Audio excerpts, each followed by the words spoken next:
Oui, alors je suis Alexis Medina, maître de conférence en histoire et civilisation latino-américaine à l'Université de Franche-Comté à Besançon. Alors, le titre de ma thèse, c'est « Le progressisme et la réforme de l'État en Équateur, 1883-1895 ». Elle a été soutenue en décembre 2016 et j'ai fait ma thèse en co-tutelle, sous une double direction, donc co-tutelle entre Paris-Nanterre et l'Université de Cadix en Espagne. Et mes deux co-directeurs étaient Emmanuel Chinardet pour Nanterre et Julio Pérez Serrano pour Cadix. Ok, merci pour cette présentation. Alors, est-ce que cette thèse, elle a été l'aboutissement d'un parcours traditionnel qui existe en France, comme la licence, master et thèse, ou est-ce qu'elle est le fruit d'un parcours plus singulier? Mhm. Alors, je dirais que c'est le fruit d'un parcours plutôt assez traditionnel. C'est-à-dire que j'ai fait d'abord une classe préparatoire, j'ai fait ensuite mon master à l'École normale supérieure de Lyon, où j'ai ensuite préparé l'agrégation d'espagnol. Et puis, j'ai fait ma thèse, voilà, tout dans une seule, suivant cette même lignée.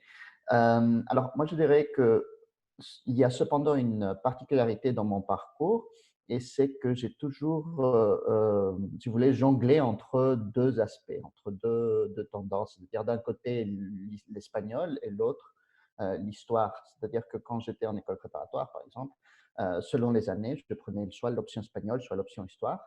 J'ai fait un master en histoire, puis par la suite, j'ai fait un master d'études romanes à Nanterre et j'ai passé l'agrégation d'espagnol. Et puis finalement, j'ai fait une thèse officiellement en espagnol, en civilisation latino-américaine, mais en fait, c'est une thèse qui porte sur un sujet d'histoire. Je dirais que c'est ça la particularité, en fait. Ok, ouais, ouais, elle est, pas des moindres. Mais j'avais cru comprendre que tu n'avais pas fait quelques études aussi en Équateur ou... Alors, des études en Équateur, non, non, non. Ok, Non, j'ai un peu travaillé dans certaines facs en Équateur, mais je n'ai pas fait d'études en Équateur. ok, d'accord. Alors, pour cette thèse, est-ce qu'il y a eu un élément déclencheur qui a motivé le sujet sur lequel tu as travaillé pour cette thèse? Mhm. Alors, déjà, quand j'étais en master d'histoire, je savais que je voulais travailler sur l'histoire de l'Équateur. Je n'avais pas encore en tête un sujet précis. D'ailleurs, bon, quand j'ai fait mon mémoire de master 2 sur une période de l'Équateur qu'on appelle la Révolution libérale, entre 1895-1912, qui est vraiment un moment extrêmement important dans l'histoire du pays et qui a déjà été très, très travaillé, justement. Alors, j'avais fait mon mémoire de Master 2 sur cette période-là. Et après, pour la thèse, je n'étais pas sûr, en fait.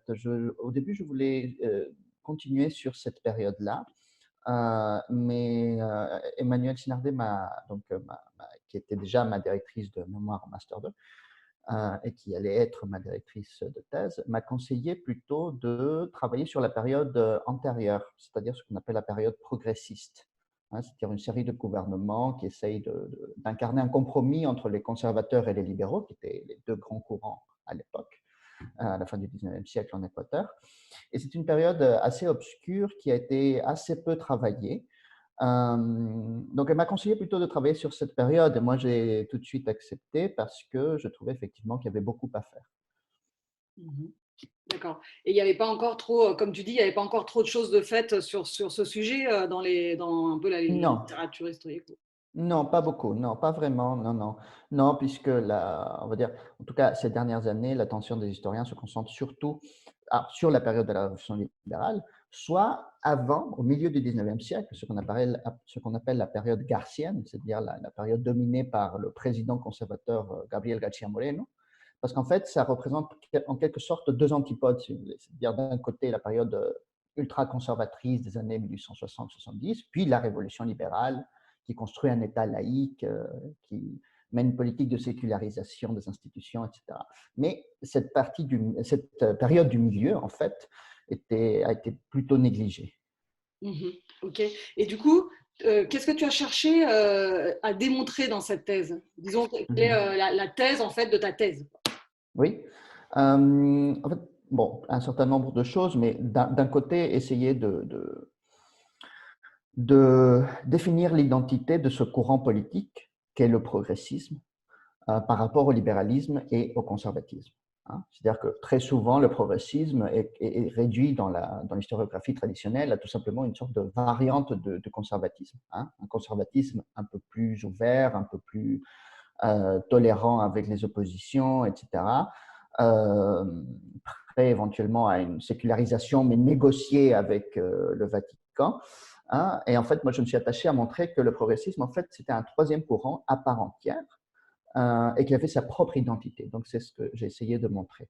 L'autre aspect, c'est que même si ces trois courants, en fait, sont assez bien définis à la fin du 19e siècle, les conservateurs, les progressistes, les libéraux, en fait, il y a toute une série de continuités entre les trois projets de construction nationale qu'ils ont incarnés. Et justement, il y a des éléments de continuité entre la période de García Moreno, la période progressiste, puis la révolution libérale. Voilà ce que j'ai essayé de montrer aussi également. D'accord. Et alors, tu as mentionné Emmanuelle Sinardet, et à part donc, ta directrice, est-ce qu'il y a quelqu'un d'autre qui a joué un rôle essentiel d'un point de vue intellectuel ou pédagogique dans la rédaction de ta thèse? Mhm. Alors,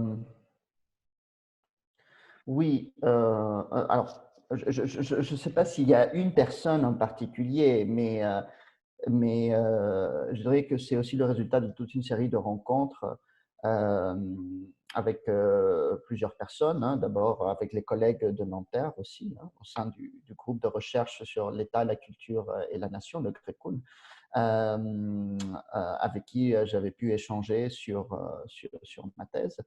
Donc déjà, il y avait les collègues de Nanterre, et puis aussi certains historiens équatoriens que moi j'avais lus, hein, mais que je n'avais pas encore rencontré et que j'ai rencontré au cours d'un certain nombre de séjours de recherche en Équateur. Voilà, donc je ne pourrais pas dire un nom en particulier, mais je veux dire que ce serait surtout les échanges avec d'autres collègues, que ce soit les collègues de Nanterre ou que ce soit des historiens équatoriens. Ok. Et alors, si on revient un peu sur la thèse en soi, le travail de la thèse, est-ce que tu te souviens quelles ont été ou quelles a été les plus grandes difficultés que tu as rencontrées pendant la thèse? Mhm.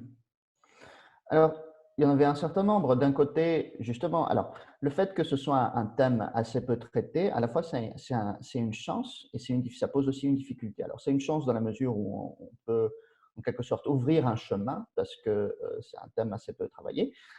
Mais en même temps, on est assez seul puisque, justement, la bibliographie n'est pas très abondante. Il faut se lancer. Donc voilà, la difficulté, c'était le fait que justement, j'avais pas de base en fait. Hein. C'est-à-dire que si par exemple, si j'avais travaillé sur la Révolution libérale, j'aurais eu accès à une bibliographie assez large euh, sur laquelle baser mon travail, alors que pour le progressisme, il n'y avait pas grand-chose. L'autre difficulté, c'est justement l'immensité des archives. C'est-à-dire que moi, j'ai consulté énormément de documents de toutes sortes. Hein. Alors, la presse de l'époque, et justement, c'est un moment d'éclosion de la presse.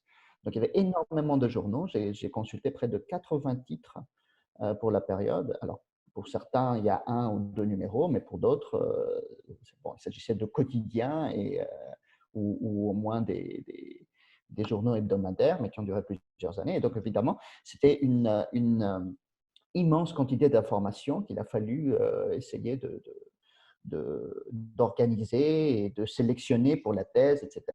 Hein. Donc, la difficulté, c'était ça aussi. C'est-à-dire, j'avais peur de partir un peu dans tous les sens en raison de la très grande masse de documents que j'avais rassemblés au cours de mes recherches dans les archives en Équateur. Donc, je parlais de la presse, mais aussi toutes sortes de documents officiels. J'ai eu accès au journal officiel de l'époque, tous les rapports que les ministres présentaient chaque année ou tous les 2 ans au Parlement, etc. Enfin, voilà.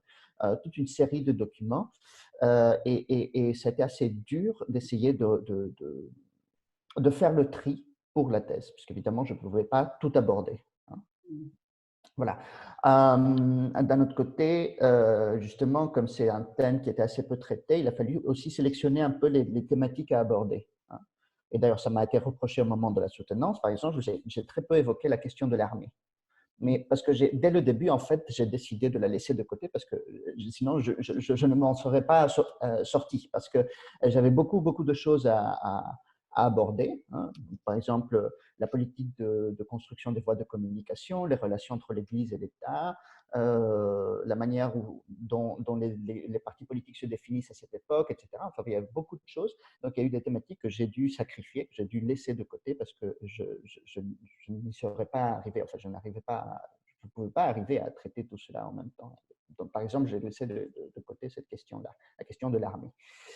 Voilà, et plus généralement, mais ça je pense que c'est un problème plus global, c'est peut-être un peu la solitude, c'est-à-dire le fait que quand on fait une thèse, on se sent très souvent seul, même si en fait on est accompagné, hein, par toute l'équipe de recherche, par d'autres doctorants, et par les collègues avec lesquels on peut discuter, etc. Mais en fait, je pense qu'on sent quand même très souvent cette solitude parce qu'on est vraiment dans le sujet, hein, un sujet alors que du coup on arrive à maîtriser, mais dont on est les seuls à connaître vraiment les détails, hein.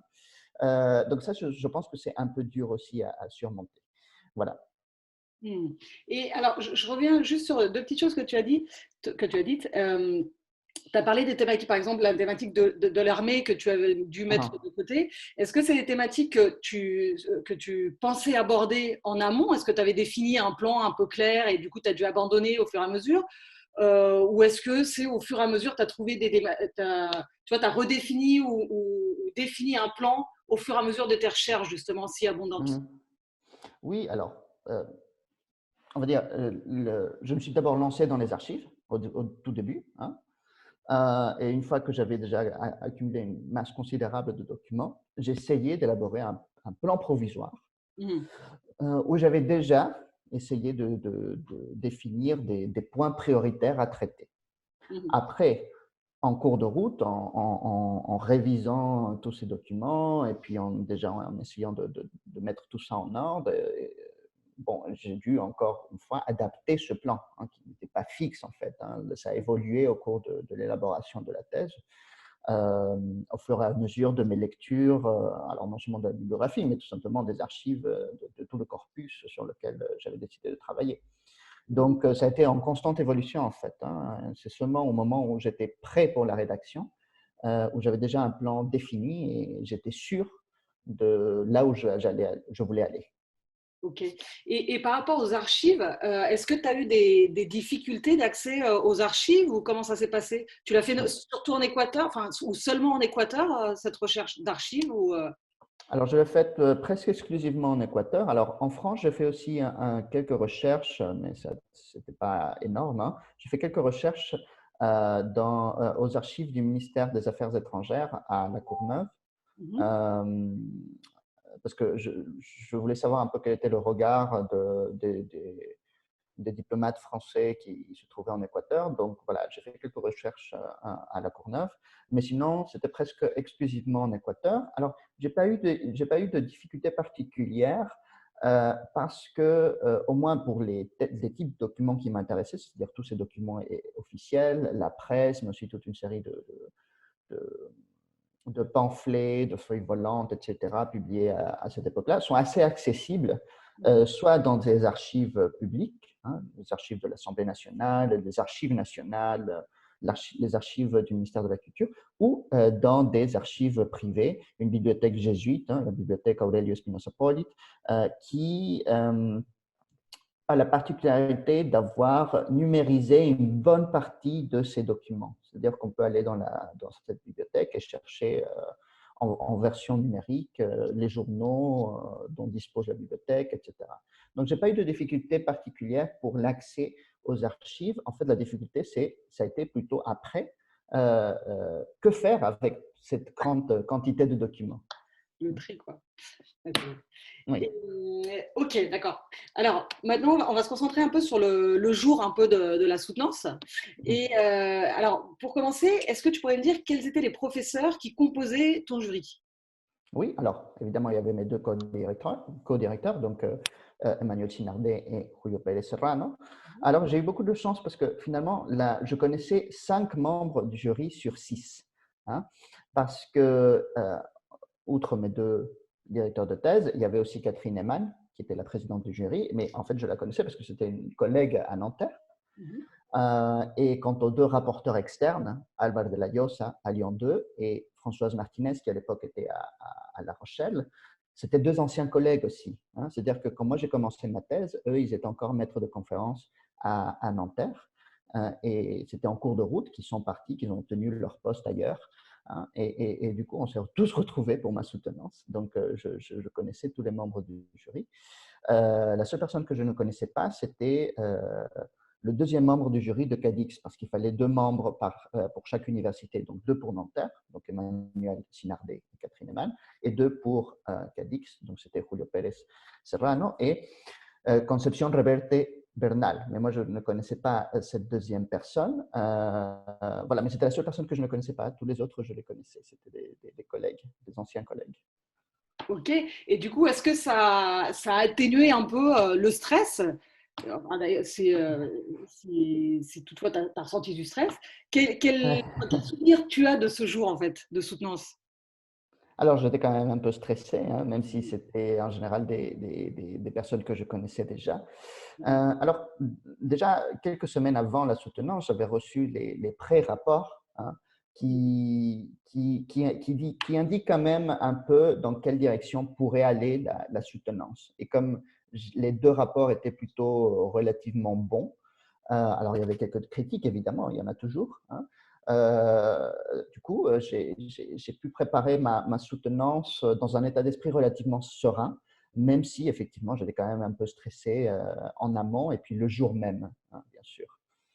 Et alors, c'est particulier parce que comme tu dis que tu connaissais quand même autant de membres du jury, Mhm. l'ambiance, elle était finalement, ça a dérivé sur quoi? Sur une conversation un peu à laquelle vous aviez l'habitude ou pas du tout? C'était vraiment. Euh, Alors, c'est-à-dire que bon, une soutenance de thèse est censée quand même suivre un certain comment dire, certaines normes en fait, hein. hmm, C'est-à-dire que c'est toujours à peu près la même structure. D'abord, le doctorant ou la doctorante présente ses travaux de recherche pendant une vingtaine de minutes et ensuite chaque membre du jury intervient. Donc, de ce point de vue, en fait, c'était comme n'importe quelle autre soutenance, mais on va dire que l'ambiance finalement était peut-être un peu différente d'autres soutenances dans la mesure où en fait on se connaissait tous, hein.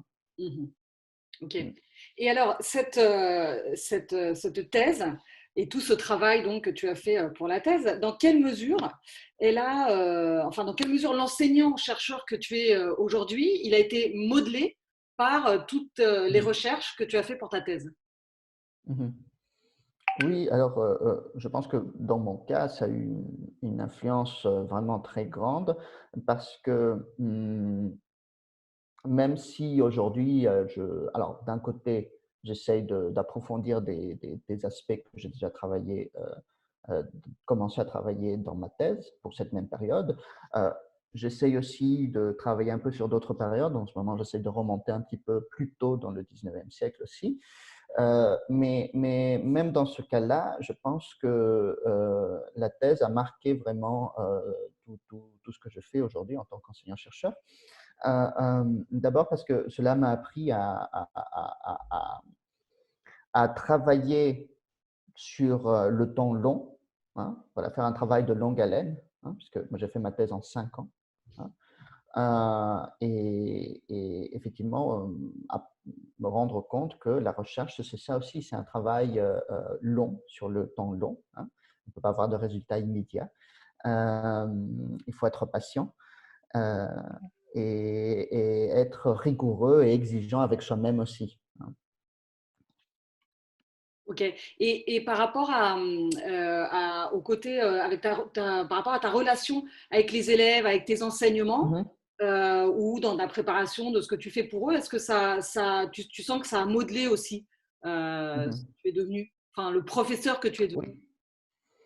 Oui, alors pour deux raisons. D'abord parce que déjà quand moi je faisais ma thèse, j'enseignais aussi. J'ai eu la chance d'enseigner à Nanterre justement quand je faisais ma thèse. Et évidemment ça m'a préparé aussi pour mes enseignements aujourd'hui. Et puis d'un autre côté, oui, la thèse a eu une influence aussi parce que c'est pas le même discours puisque la thèse c'est un travail scientifique très pointu. Mais dans les colloques, dans certains séminaires, etc., j'étais amené à essayer de présenter mes recherches dans un langage, on va dire, pas nécessairement plus simple, hein, puisque c'était des séminaires, des colloques, hein, mais dans un langage différent, essayer de sortir un peu de sa tour d'ivoire, parce que quand on fait une thèse, on est vraiment dedans, on est vraiment dans le sujet, et parfois pour expliquer un peu en quoi consiste la thèse, bon, ça peut être un peu difficile parfois. Donc voilà, c'est-à-dire essayer d'utiliser un langage plus pédagogique en fait, hein, pour transmettre ses recherches. Et puis cela, évidemment, c'est toujours utile aussi pour les cours, hein, et en particulier essayer de, de transmettre le contenu de la recherche scientifique aux étudiants, hein. En fait, ce travail de médiation, hein, c'est ça que je trouve intéressant dans l'enseignement. Et je pense que la thèse a contribué à justement à me faire apprendre justement ce travail de médiation, voilà, entre le travail scientifique, hein, et puis la transmission de ce savoir aux étudiants. Mhm. Ok. Et est-ce que tu as relu ta thèse? Alors, pas dans son intégralité, mais plusieurs bouts, oui, oui, oui, plusieurs fois depuis la soutenance pour toute une série d'articles, hein, où j'ai dû reprendre un peu ce que j'avais déjà commencé dans la thèse, relire certains passages. Oui. Donc, je ne l'ai pas relu dans sa totalité, mais voilà, plusieurs bouts, oui. Et ça te procure quoi comme sensation quand tu reviens sur ce que tu Mmh. as écrit il y a quelques années? Oui, alors, c'est des sentiments partagés parce que d'un côté, quand je lis certaines choses, je me dis, j'avais d'ailleurs oublié certaines choses que j'avais écrites dans ma thèse, hein. Je me dis: «Bon, ça, c'est pas mal, hein». Bon, finalement, je me rends compte que j'ai fait quand même un gros travail de recherche, que, heu, voilà, très pointu dans les archives, des documents qu'on d'habitude on ne traite pas vraiment, et donc je me dis qu'il y a des éléments intéressants. Mais d'un autre côté, depuis que j'ai fini ma thèse, je continue évidemment, je continue à lire, essayer de rester informé sur ce qui se produit en histoire sur l'Amérique latine ou sur l'Équateur plus précisément. Et je me rends compte en fait qu'il y a beaucoup de lectures plus récentes qui auraient été utiles pour ma thèse. Mais ça, je pense que c'est normal, c'est-à-dire qu'on ne peut pas jamais être, on ne peut jamais être 100% satisfait de son travail de thèse, hein. C'est-à-dire que plus le temps passe et plus on se dit j'aurais pu faire ceci d'une autre manière ou cela d'une telle autre, etc. Mhm. Et justement, alors, quel conseil tu donnerais à des jeunes doctorants? Mhm. Alors, bon, alors moi je parlerai plus pour mon cas qui est celui de la civilisation. Alors, d'abord, d'un côté, essayer de définir le corpus, hein, c'est-à-dire sur quel document travailler, hein. Voilà, quelles seront les sources qui serviront vraiment de base à la thèse. Donc, d'un côté, travailler le corpus. Alors, surtout, si on s'achemine vers ce nouveau format des thèses plus courtes, en 3 ans, voire 4 ans, grand maximum, etc., je pense que c'est vraiment un travail essentiel à faire, en particulier pendant la première année, hein. C'est-à-dire, voilà, essayer de définir le corpus euh, pour ensuite pouvoir passer à l'élaboration du plan et puis rédiger. Euh, voilà. Un autre conseil, ce serait essayer d'échanger. Parce que je parlais tout à l'heure de la solitude, hein, mais c'est vrai que ça s'atténue quand on parle à d'autres personnes, tout simplement, d'autres collègues doctorants, d'autres collègues enseignants-chercheurs à l'université, mais aussi éventuellement à la famille ou à des amis, hein. Mhm. Donc ça, c'est important aussi, je pense, que les échanges avec d'autres personnes, parce que cela permet d'un côté d'enrichir la thèse, ça permet aussi de se sentir moins seul aussi, hein, face non seulement au sujet, mais à l'expérience même, hein, qu'est le fait d'écrire une thèse. Mhm. Et du coup, tu parlais tout à l'heure de l'utilité qu'a été pour toi la participation à des colloques. Tu les encouragerais? Mhm. Ou est-ce que c'est Bien sûr, du bien temps, sûr. parce que c'est Mm, encore du temps oui. après, enfin, c'est du travail en Alors, plus, mais est-ce que… c'est un peu du travail en plus. Après, il faut essayer d'être malin, c'est-à-dire qu'on peut essayer de participer à un colloque en traitant un aspect qu'on va traiter dans la thèse, justement. Hein. Mhm. Donc, c'est ce que moi j'ai fait. Moi, j'essayais quand je participais à un colloque, j'essayais de participer en traitant une question que j'allais aborder dans ma thèse. Donc, ça me permettait en fait même d'avancer, hein, Mhm. sur mon travail de thèse. Hein. Et c'est très important puisque justement, après la thèse, il faut demander la qualification si on veut éventuellement postuler au poste de maître de conférence. Et en fait, pour être qualifié, il faut avoir un travail scientifique relativement important au moment où on demande la qualification, c'est-à-dire non seulement avoir la thèse, mais aussi avoir au moins, on va dire, au moins 2 publications scientifiques et puis quelques participations à des colloques ou des journées d'études.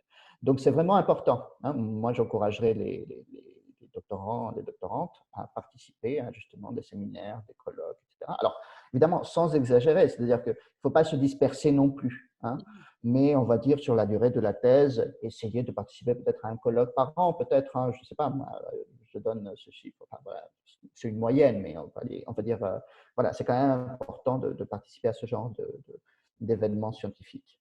Ok, parce que j'imagine en plus, quand tu participes à un colloque comme ça au milieu de la thèse, les discussions que ça peut générer pendant ton intervention ou après ton intervention, ça peut aussi t'enrichir. Enfin, ça peut.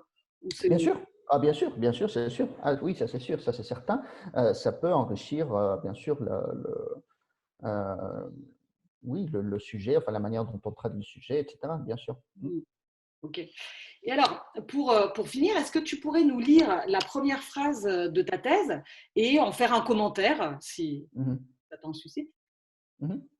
Oui. Alors, la première phrase.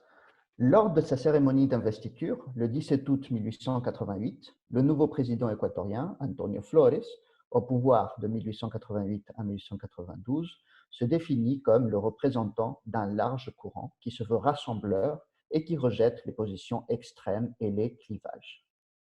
Voilà, et ensuite il y a une citation de ce discours. Donc voilà, en fait, j'ai commencé la thèse en introduisant le discours d'un des 3 présidents progressistes de cette période, hein, donc Antonio Flores. Donc c'est son discours d'investiture et je trouvais ce discours assez intéressant parce qu'il me semblait révélateur de ce qu'est justement le progressisme, c'est-à-dire entre autres l'idée de dépasser les clivages en fait. Hein. Hein, puisque justement dans la citation qui vient juste après cette première phrase, Antonio Flores dit être membre de ce qu'il appelle le Parti républicain, hein, c'est-à-dire un parti qui va au-delà des clivages traditionnels, à savoir entre les conservateurs et les libéraux, et qui cherche justement à les dépasser. Bon. Après, ce que je montre aussi dans la thèse, c'est que c'est une illusion en fait. Hein. En fait, le progressisme crée précisément les conditions d'un clivage de plus en plus prononcé entre tous les courants politiques, les conservateurs, les progressistes et les libéraux. Hein, puisque justement, les progressistes, finalement, encouragent la politisation du débat public qui permet précisément la définition plus précise de chacun de ces courants qui sont en rivalité, qui sont rivaux. Hein. Donc voilà, mais voilà, je voulais commencer par cette première phrase qui montre un peu l'état d'esprit des progressistes. Mhm. Ok. Et bien, écoute, merci beaucoup pour cet entretien Merci. et qui va nous être encore une fois très utile pour notre projet. Et puis, et voilà. Merci beaucoup. Merci, merci à vous, merci pour l'invitation.